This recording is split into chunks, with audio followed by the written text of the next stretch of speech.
Trinidad and Tobago, a twin island state drawn together by historical events. Through the strength of our people, our nation rose from the ashes of our colonial past. Today, with the stately colors of our flag, we celebrate our 50th anniversary of independence and present, from Crown Colony to Republic, Trinidad and Tobago's independence journey.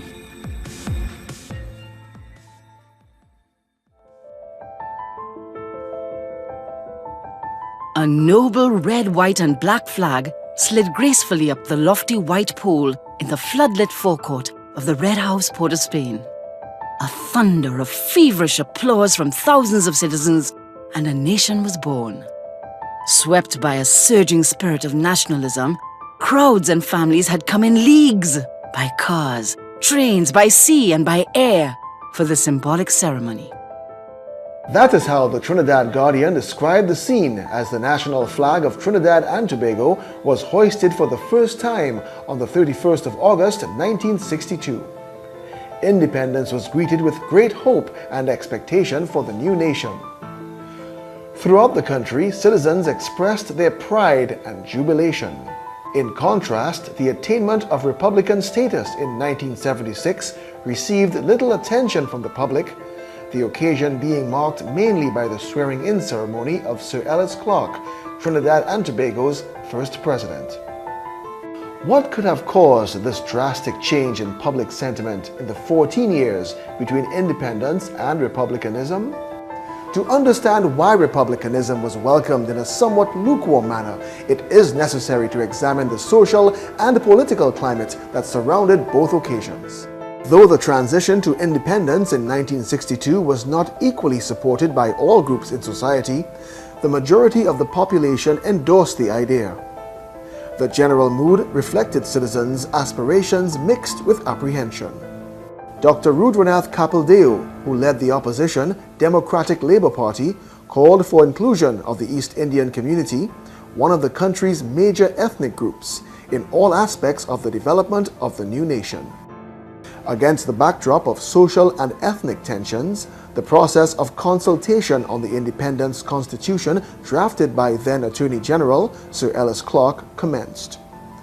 In 1961, unasked by the Prime Minister, Dr. Williams, I'd begun a draft constitution as part of a group of a few of us who were trying to plan what Trinidad's future position would be following the secession of Jamaica.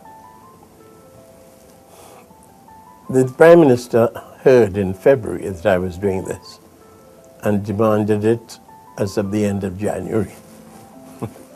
So anyhow, he did get it by late February. And it was published for public comment, and the comment was absolutely adverse. And I won't go into all the details of it, but eventually that resulted in what became known as the Queen's Hall Conference. The Queen's Hall Conference, held in April 1962, initiated discussion on the nature of the Constitution, civil rights and liberties, the composition of the Senate and the Boundaries Commission, and the independence of the judiciary. But the government here drafted a constitution, presented it for debate at Queen's Hall, but it had no input from the opposition. It had no input from the people. And there was a chaotic discussion and debate over this draft constitution at Queen's Hall, which I attended personally. And a number of people walked out of it. One of the persons there was Mr. John Brooms, who represented the African National Congress. So the discussion on the Constitution was one controlled by the government and did not go down well with the people, because that Constitution, they felt, was not really a Constitution that would have served the multiracial population we had. And we were, in fact, going to become independent. And it was not possible to have a Constitution which did not adapt to the circumstances of the people. Dr. Eric Williams' vision of a bicameral legislature comprising the House of Representatives and Senate was reflected in the proposed Constitution. Discussion on the establishment of the new nation would continue at the Independence Conference at Marlborough House in May 1962. The whole constitution was discussed fully. Certain amendments were made.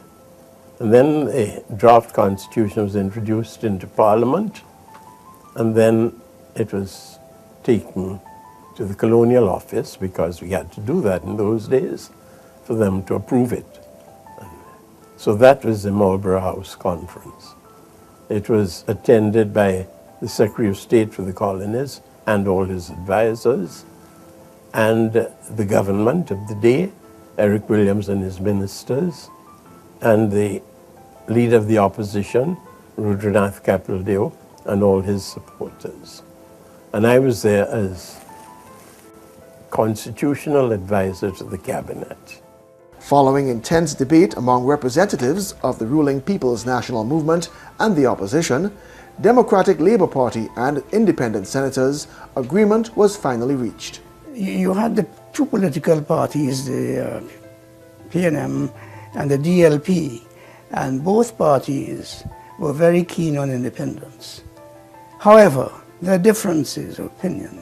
The protest about a constitution suitable to a multiracial population was one of the fundamental issues debated in the Parliament.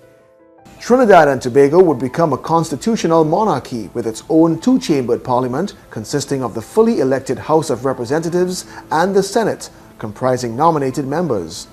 The Queen would remain head of state, exercising oversight of the former colony through the Governor-General resident on the island. A constitutional monarchy is an arrangement by which a constitution determines the processes of government, but also one in which the monarch becomes the titular head of that particular state. Actual position, political positions, and policies are determined largely by the Prime Minister or whatever name he is given, but they're all done in the name of the monarch. In the years following achievement of independence, optimism began to fade as the young nation faced increasing challenges. The relationship between the country's major ethnic groups continued to be strained, and the tension was exacerbated by the emergence of the two major political parties, which were racially aligned. At the same time, the labor movement agitated against the adoption of the Industrial Stabilization Act, the ISA. Many labor leaders felt the ISA, which mandated arbitration before strike action and prohibited striking in key utility services, threatened the rights of workers. In 1969, labor unrest escalated as bus workers stayed away from work, highlighting the deficiencies of the ISA. Social discontent would eventually find its ultimate expression in the Black Power movement of 1970. Industrial workers were joined by academia and university students led by Geddes Granger, who would be later known as Macandal Dagger, demanded changes to the established socio-political system. The authorities were left no option but to respond to the cries of the populace, resulting in the revocation of the ISA and the enactment of the Industrial Relations Act of 1972. During the 1970s, there was an awakening, so to speak, by the intelligentsia of Trinidad and of the Caribbean generally. The period was characterized by a great deal of re-examination of traditional beliefs and certitudes. And in Trinidad, one of the central questions that was addressed by the Black Power theoreticians was the relevance of the culture of Trinidad and Tobago for its goals and aspirations. And while it is true that the impetus in the thinking of a number of research people that it had to do with economic conditions, I think there was a much broader experiment taking place, namely the relevance of the institutions that under which they were operating for the tasks that lay ahead. The Wooding Commission, set up in 1971 to consider the Constitution of Trinidad and Tobago and to make recommendations for its revision, reported in 1974 that The survival of constitutional parliamentary politics is being challenged as never before in Trinidad and Tobago. Many believe that the institutionalized channels of constitutional politics no longer respond unless there's some dramatic gesture of confrontation. Others have carried this belief into even more extreme action by resorting to armed confrontation. The society has painfully to adjust itself to stories of shootouts and killings and woundings, of early morning searches, and of widespread public fear of victimization by one side or the other. The creation of the Republic in 1976 was therefore overshadowed by fundamental issues which held national attention. Nevertheless, the Republican Constitution established several important constitutional changes that would strengthen our democracy. Republicanism became a form of government in which there would be a president as head of state and a prime minister who would perform the remaining functions. Power now, in our context, was going to be shared between the prime minister and the head of the president. It was felt by the political elites of the day, as well as aspiring elites, that that power should be shared and checked and balanced.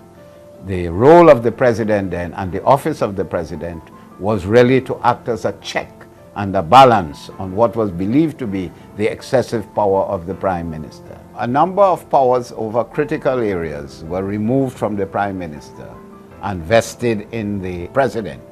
The chief among them were the powers over the Judicial and Legal Service Commissions, the Public Service Commission, the Police Service Commission, the Office of the DPP, the Integrity Commission.